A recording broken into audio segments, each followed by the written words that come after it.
বিয়ের প্রথম রাতের সুন্নত আমল কি কি?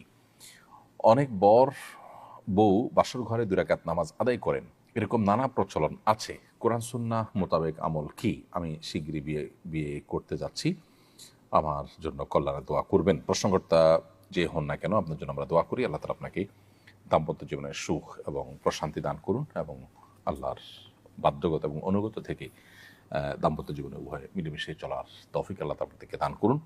আর আপনার প্রশ্ন উত্তর হলো যে জি, সুগন্ধি ব্যবহার করবেন, এটা উত্তম সন্দেহাতীতভাবে।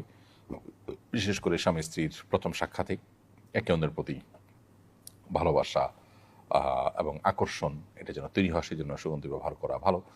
আবার একই সাথে স্ত্রীর মাথার অগ্রভাগে হাত রেখে একটা দোয়া পড়া, আল্লাহুম্মা ইন্নী আসআলুকা খায়রাহা ওয়া খায়রা মা ফিহা ওয়া আউযু বিকা মিন শাররিহা ওয়া শাররি মা ফিহা। আল্লাহ, আমার স্ত্রীর মধ্যে যত কল্যাণ আছে, যাবতীয় কল্যাণ এটা আপনার কাছে আমি চাই, আর কোনো অকল্যাণ থাকলে সেটা থেকে আমি পানাহ চাই, তার ক্ষতি থেকে আমি মুক্তি চাই। এরকম দোয়া পাঠ করা মুস্তাহাব, হাদিসটি রয়েছে। এর বাইরেও স্বামী স্ত্রী উভয়ে দাঁড়িয়ে 2 রাকাত নফল নামাজ আদায় করা বাসর রাতে, সেটাও মুস্তাহাব। অনেক উলামা ইকরাম সেটি করতে আমাদেরকে পরামর্শ দিয়েছেন বিভিন্ন বর্ণনার আলোকে। সো এই কাজগুলো আপনি করতে পারেন এবং আল্লাহ তাআলার কাছে সাধারণ এবং কমন যে দোয়া আছে সেই দোয়াগুলো তো